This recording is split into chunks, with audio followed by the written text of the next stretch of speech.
Alright, my name is Francisco Morales, and this is the second out of 4 different videos that I am sending for my Harrisburg University Varsity Hearthstone Tryout. In the last video, I just gave a basic introduction to myself, my history with Hearthstone specifically, and why I wanted to try and be a part of this team, this project going on. And now in this video, I'm going to get into the first of the 3 decks I'm going to be playing and taking it into ranked, assuming that ranked has actually been fixed, because I am recording this on March 1st, and therefore the new ranking system is in place and there has been significant bugs regarding it. And so they have disabled ranked play until they're able to iron that out. I face no problems personally, but there's been a lot of issues on the Asia-Europe servers, and as of right now, I do not know if that's been fixed. If not, this will simply be a deck analysis video, and the gameplay will be in the next video. I also want to apologize in advance if I just stutter or I trail off or just trying to get lost looking for words. I'm trying to do this as unscripted and unedited as possible, just so that you, the people reviewing this, can just kind of see how I actually do things and how I actually might speak sometimes.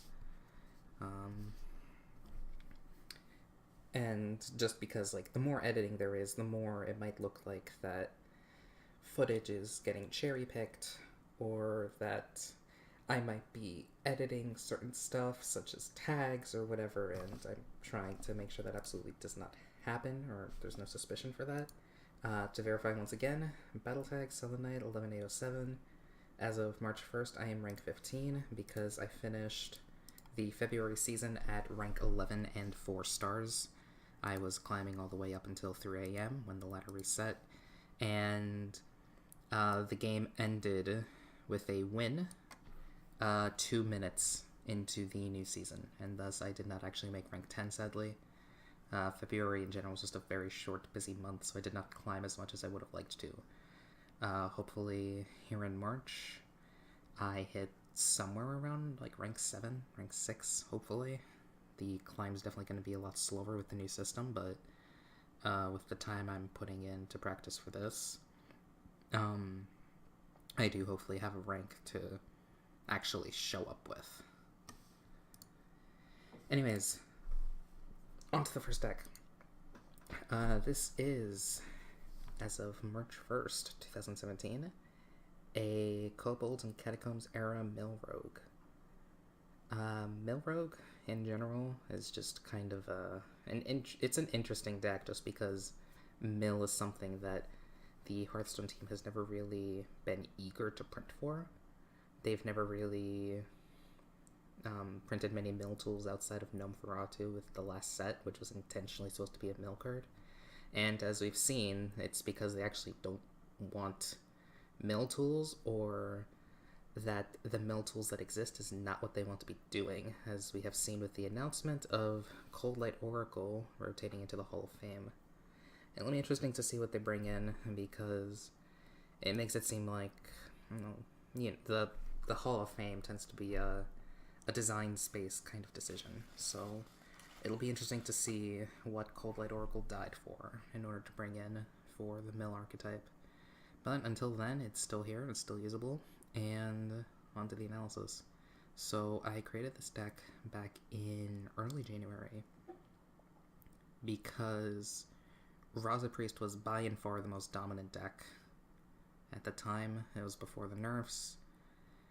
Pretty easy for a priest to just kind of cheat out anywhere between 20 to 36 damage, depending on pulls with Shadow Visions and Coin, etc. And so it basically could just stall out the game very hard, and then just win once it drew Velen, Radiant Elemental, and then a bit of Burst, because free hero power that deals 2 damage upon refreshing cards, Velen doubles that. It all added up very quickly. I played the deck a lot myself, but it's dead. Completely dead. The Raza nerf was probably more harsh than the developers even intended, just because, yes, your hero power costing 1 is a decent effect, but it is not worth really running your deck as only 1-ups for. because the payoff of a cheaper hero power just isn't enough for what you lose in consistency. So that deck's dead in the water. Probably will be dead forever, but this deck still does hold some value.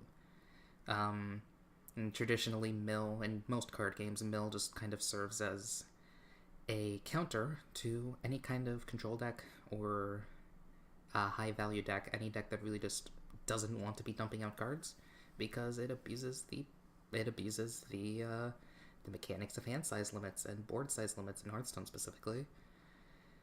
The ability to just kind of deny turns or cause an opponent to overdraw 1, 2, 3 plus cards in a single turn. It is quite an effective tactic. One could argue it's quite dirty just because how uninteractive it can be, which admittedly it is, but it's something that is extremely effective against control, simply because a control deck is usually going to be holding anywhere between 8 to 9 cards in their hand after the first couple turns, simply because they have a lot of reactionary cards, and therefore just playing them onto the board isn't efficient. It'd be mana efficient, but it's not card efficient for them. And likewise, mill gets completely and utterly destroyed by aggro most of the time, or mid-range most of the time, simply because mill in and of itself tends to be a value deck, and value decks typically play slower games with less stuff on the board, not necessarily less tools to deal with the board, but sometimes they'll make sacrifices on board control for the sake of value.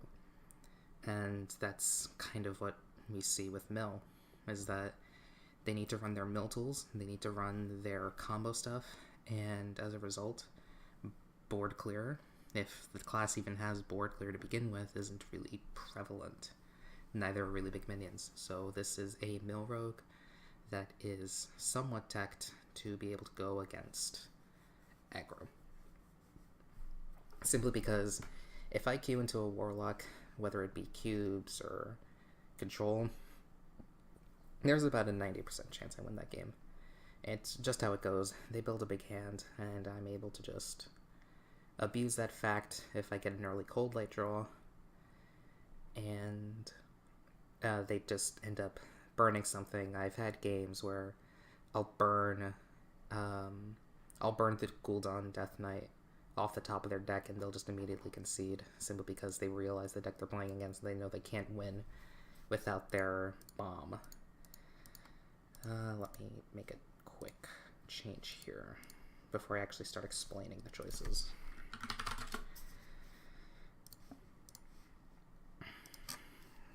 And so the deck already wins most of the time against control. So really what I need to do is just ensure that my bad matchups get evened out a bit, and so this deck has mild teching against aggro. We will see that with the inclusion of Backstab, Single Doomsayer, and Serenade Chain Gang, which is something I really haven't seen often in mill decks, but I think combined with Shadow Step, Vanish, and Valir the Hollow is actually absurd defensive value if you can get it off. You saw me replace South Sea Squidface there for a second Serenade Chain Gang. The South Sea Squidface was a really good tech choice against priests, simply because priests don't have any way to deal with 4 tech minions.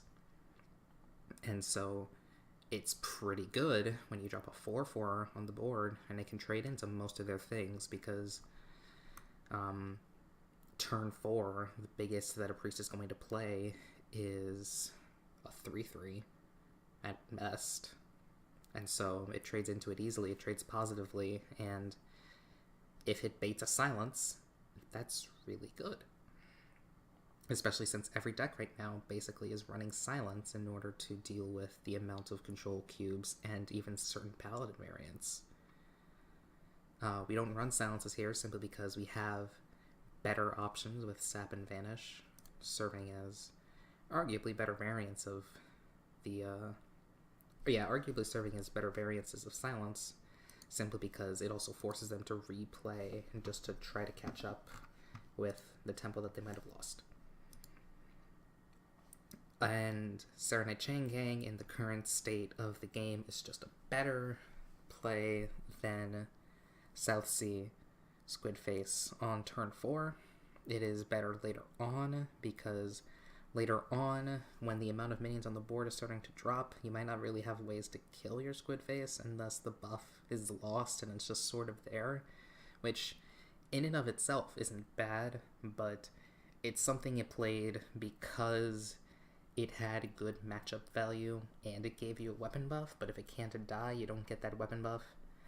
And more times than not, if you're getting a late game weapon buff, it's overkill. So more times than not, it's really just a win more card, and that is absolutely not what you need in a deck like this that is meant to counter the decks that usually play win more cards. Besides that, this is fairly standard fare, I believe. This is Backstab, Prep, Shadow Step. Something you'll see in pretty much every rogue deck. Deadly Poison, because we were playing Kingsbane, the Kingsbane variant. Cavern Shiny Finder to pull out Kingsbanes. 1 Leeching Poison, simply because the deck space is more required, and a second Leeching Poison is just a dead draw that isn't needed. Sap deals with big guys. If they push out a Void Lord with Cube or Lackey combo, I push it back into their hand, and now they have to spend 9 mana on pulling it out, unless Skull is out.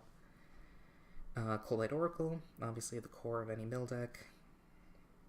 Fan and Knives and Blade Flurry as the board clears in Soft Cycle and Fan's case. Blade Flurry can be amazing board clear later on when your Kingsbane has gotten big as a result of buffs. But again, I only run 1 because deck space is precious. Elven Minstrel is a card I've been on and off about, but I've definitely noticed at the games that I don't run it, I don't have the draw consistency needed to pull out a Cold Light, which is what's actually really important about this, is the fact that because it draws minions specifically, is that because it pulls on minions specifically, let's say it is turn 6, and you've already pulled a couple minions out of your deck, but you haven't pulled out Cold Light, it just increases your chances of being able to draw a Cold Light Oracle when you need it, which can turn around games very, very quickly and easily. And outside of that, pretty basic stuff. Naga Corsair is just a decently statted minion and gives you an attack buff, which can be Shadow Stepped or Valera the Hollowed for extra bonus. And, of course, Valera the Hollow is a bit of an expected runaway star with this deck. And the ability to have double Sap, double Doomsayer, double Deadly Poison, double Shadow Step on certain turns, double Cold Lights, double Blade Flurries, the list goes on. Actually, Blade Flurry doesn't work, never mind. Double Serenites, double Vile Spine even if you squeeze it in with a 0-cost spell. It's a lot of value that you wouldn't really expect, plus not to mention that it replaces a hero power that's completely useless when you're relying on a Kingsbane. And I think that's about it for the analysis, so we are going to back up. Verification once more that this is my battle tag, no editing has happened. We're going to jump into ranked, rank 15, 3 stars, that about lines up, and we're going to see if this actually works. Nope, ranked play is still done. Alright, I'm just going to end the recording here, and we'll make this a 5-parter then. I will upload the next video once the ranked play is back up. Seems like it'll probably be tomorrow, March 2nd, and that'll be it for now. Cheers.